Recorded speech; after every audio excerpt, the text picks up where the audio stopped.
wajar nggak sih kita nanya lo resign kenapa? Tapi Wajar. jawab jujur. Wajar. Silahkan insult gue. Betul. Atau lo ngomong sejujur-jujurnya misalnya sebagai business owner gitu ya. Betul. Kan kita harus terima. Oh ternyata jadi itu jadi salah satu mengevaluasi. Ya. Gitu kan.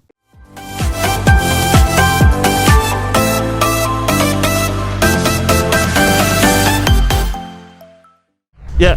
Nah, lalu itu apalagi selain reward setelah itu masih ada lagi nggak sih faktor-faktor yang membuat orang resign? Ada 2 lagi nih. Oke. Yang satu adalah mereka tidak percaya atau mereka merasa masa depan perusahaannya ini tidak menjanjikan. Wah, itu kejadian sama gue itu. Oh iya, gimana? Ceritain dong, gantian. Jadi kejadiannya sebenarnya ada turnover di perusahaan gue nggak terlalu besar, bahkan nggak ada yang keluar sebenarnya.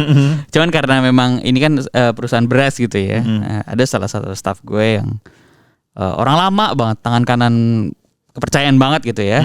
Terus dia udah kerja dari awal, dan gue menerapkan apa yang lo sampaikan tadi ya dari pertama, jadi dari katakanlah dari nggak bisa banyak, jadi bisa banyak, dari yang gaptek jadi high tech gitu ya. Terus mampu bernegosiasi jadi sales dan semuanya. Jadi dia hampir udah jadi ya tangan kanan gue lah istilahnya, clone lah. Tapi karena menurut keluarganya setelah menikah ya, ini kan orientasinya berubah kan gitu. Perlu ada perusahaan, lo kerja dong. Dia bilang sama gue alasannya karena menurut dia kerja di sebuah perusahaan yang tidak bonafit. Bonafit atau tidak menjanjikan masa depannya? Sebenarnya menurut gue sih harusnya menjanjikan ya, karena dia kan sudah melihat pertumbuhan gue dari awal. Betul. Gitu. Dia kan orang awal. Betul. Dari step by step dia mengalami itu. Iya. Tapi karena cuman perusahaan rumahan, akhirnya dia memilih kerja di sebuah perusahaan besar. Oke. Meskipun waktu itu dealnya berapa? Gajinya nggak beda jauh. Nggak beda jauh, malah gue bilang lah kalau lo ngomong cuma masalah gaji, lo bilang aja, gue bilang gitu. Iya. Nah ini cerita aja. Betul. Tapi itu banyak terjadi sih, banyak terjadi. Tapi kita juga nggak bisa menyalahkan ya. Ya nggak salah, maksudnya gue pengen tahu, gue pengen dapat insight gitu. Ketika UKM itu masih dianggap sebelah mata. Betul. Ya UKM misalnya kita lagi ada di pabrik suara nih, perusahaan yang baru 1,5 tahun. Apakah ya kalau klien-klien menganggap ini, bonafit gitu. Kliennya banyak misalnya. Tapi kalau mungkin pegawai yang baru masuk, wah perusahaan baru 1,5 tahun nih. Gitu. Betul. Bagaimana menciptakan citra bahwa perusahaan yang kita bangun ini sebenarnya juga potensial lah istilahnya gitu ya. Pertanyaan menarik. Ya, sama gue juga gitu kan. Gue mulai dari nol kan. Misalnya bagaimana lo mengajak teman-teman ini untuk dibohongi bahwa F-Project ini ya keren gitu. Padahal ya gitu. Padahal keren. Oke. Jadi di awal tahun ya, yang gue lakukan ke tim adalah gue share my vision. Oke. Vision tuh apa sih? Vision tuh simpelnya adalah apa yang ada di bayangan gue terkait dengan masa depan F-Project. Oke. Itu sampai yang gue share itu ada 3 milestone. Oke. Jadi bukan cuman jangka pendek, jangka panjang, enggak, milestone-nya pun juga udah gue share. Gitu. Milestone pertama tahun ini adalah kita begini, financial objective-nya adalah begini, yang kita lakukan prioritasnya adalah ini. Oke. Kalau ini terwujud, kita punya modal untuk menuju milestone kedua. Oke. Yang dimana nilai bisnisnya akan jauh lebih besar. Kalau milestone kedua terwujud, kita punya modal untuk kita punya end game. Wah, end game-nya ini udah gue share ke mereka, gitu. Ya, yang dimana ini nilainya bisnis senilai sekian juta dolar, gitu kan. Nah, jadi keren.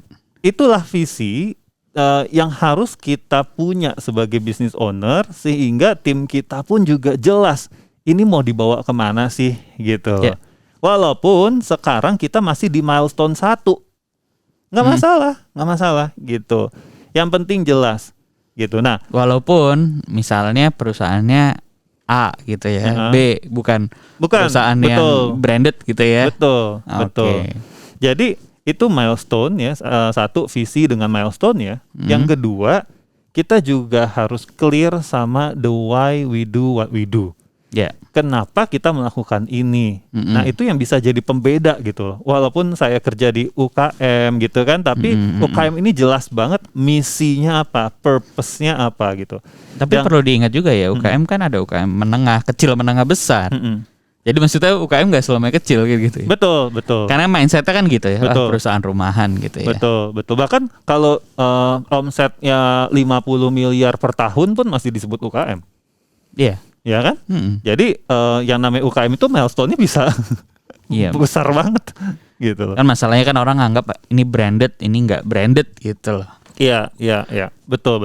Nah, jadi cara kita meretain gitu ya. Cara kita meretain adalah salah satunya dengan punya vision yang jelas, mission yang jelas dan dikomunikasikan, diajak untuk tim kita juga berpikir gimana caranya kita sama-sama menuju ke sana. Oke. Gitu. Ada lagi, satu lagi tadi ya. Ya, terakhir nih. Nah. Tapi ini ternyata hal yang paling jarang disadari.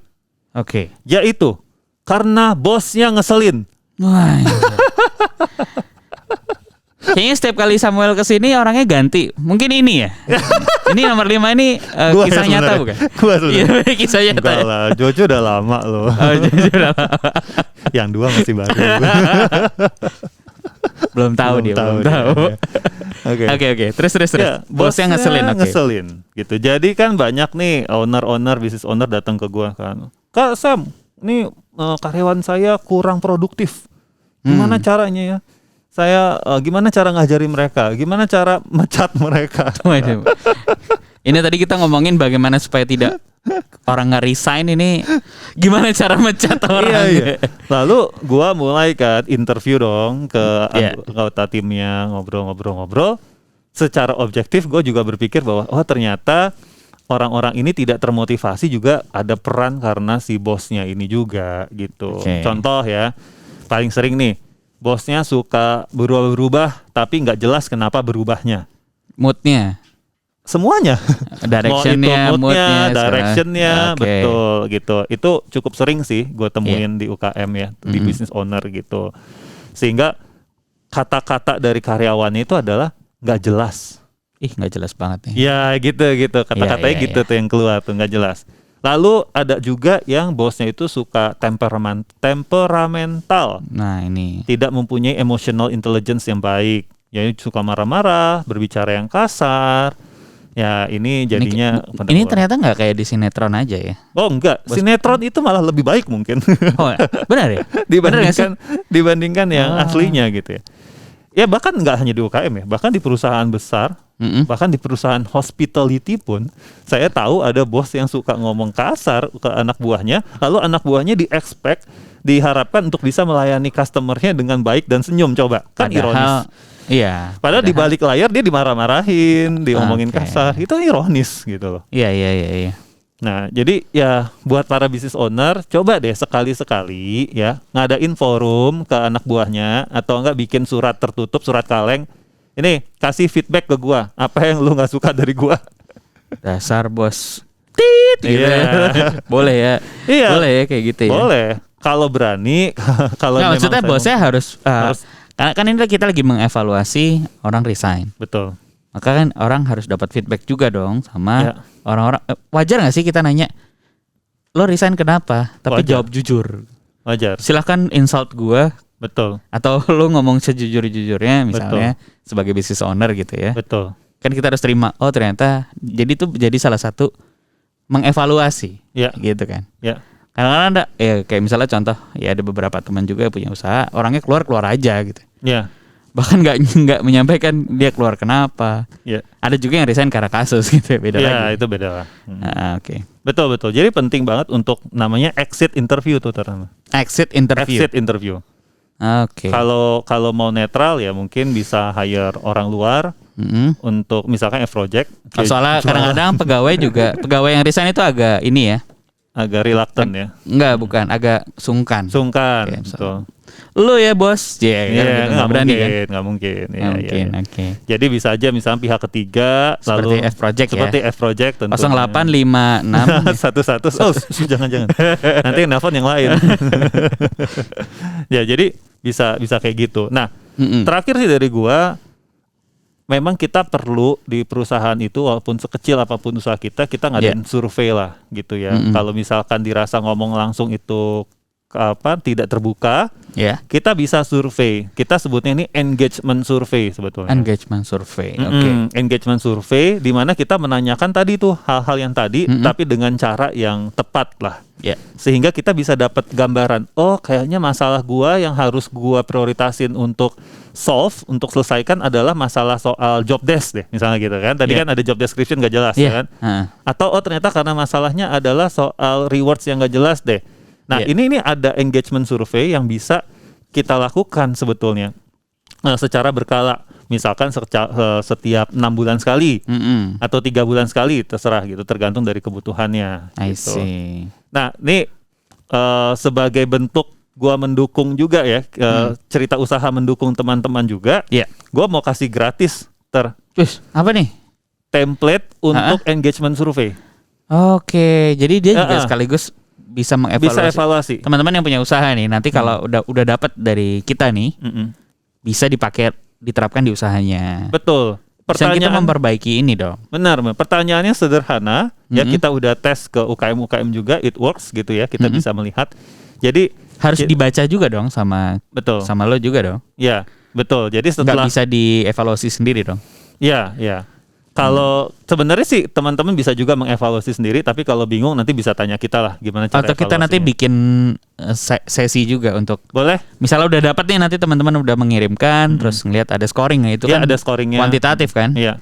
Terus kita bacakan kalau gini gimana, kalau gini gimana. Gitu bisa gitu. Jadi teman-teman bisa datang ke websitenya F-Project, www.fproject.id. Ya, .id ya, fproject.id. Nanti formnya ada di sana, gitu. Udah pasti nanti kelihatan kok ada pop-up-nya ya, ada pop-up-nya. Ada pop-up-nya, nanti langsung aja kasih emailnya, lalu nanti kita akan kirimin ke email kalian gratis. Ada newsletter juga? Enggak. Newsletter belum. Belum. Tapi nanti kita akan buat komunitas UKM juga yang mau belajar tentang HR. Oke. Gitu. Jadi menarik sekali ya episode kali ini. Mungkin nggak relate buat semua orang. Tapi karena ini pertanyaan kiriman dari teman-teman yang follow di Instagramnya Cerita Usaha, jadi saya pikir saya pun juga terkena gitu ya, relate sama ini. Dan barangkali teman-teman bisa memanfaatkan insight dari 5 poin tadi. Bisa disimpulkan sekali lagi singkat? Oke. Jadi ada 5 poin. Yang pertama adalah job description yang tidak jelas, ya. Yang kedua adalah masa depan perusahaan yang dianggap tidak menjanjikan. Yang ketiga adalah pengukuran kinerja yang gak jelas. Yang keempat adalah adanya sistem rewards yang gak jelas atau tidak adil. Dan yang kelima adalah bosnya yang ngeselin. Ya, itu kita nanti harus tata satu-satu. Even gak terjadi apa-apa, kita bisa evaluasi dari 5 poin itu. Bagus. Pencegahan lebih baik. Ya mencegah lah. Ya. Termasuk kita sebagai bos-bos nih ya, harus evaluasi terutama yang poin 5 tadi. Sekecil apapun usaha kita. Iya, sekecil apapun usaha kita. Ya. Jadi sekali lagi teman-teman yang belum follow Instagramnya Cerita Usaha, silahkan follow di sana @ceritausaha. Nanti kalau ada pertanyaan seputar dunia usaha atau usahanya teman-teman, ada pertanyaan sekecil apapun, seremeh-temeh apapun atau seberat apapun, kirimkan ke DM kita, barangkali bisa kita bahas. Dan kita mencari solusi bersama. Ya, just in case kalau DM yang nggak dijawab-jawab, bisa langsung DM juga ke ke Mr. MIZTR.popo atau Samuel Amarta atau Mbak Dewi Maisari juga ada ya, @dewi_maisari. Nanti insya Allah kita akan bahas di episode selanjutnya. Doakan kami bisa konsisten sebulan berapa kali lah gitu ya minimal. Kemarin sih kita pengen seminggu sekali paling nggak ya. Dan melihat kondisi pandemi yang mulai agak bergejolak lagi, kita memang nggak ada masalah, nanti kita bisa rekaman online. Betul. Ya. Dan terakhir ini kan kita juga ada versi YouTube-nya ya. Oke, iya. Akan kita taruh di mana? Di YouTube? Nanti kita akan bikin YouTube buat Cerita Usaha aja. Ada YouTube Cerita Usaha. Nah, tapi gue juga nebeng ya. Ada. Silakan. Ada juga di YouTube gue taruh juga ya. Silakan. Nanti teman-teman boleh follow. Tanya Kak Sam. Karena Kak Sam ini udah kemana-mana sebenarnya. Jadi ilmu ini mahal sekali sebenarnya. Terus simak podcast Cerita Usaha, ide-ide untuk episode selanjutnya silahkan kirimkan juga. Terima kasih. Thank you semuanya. Terima kasih Sam. See you. Bye. Bye.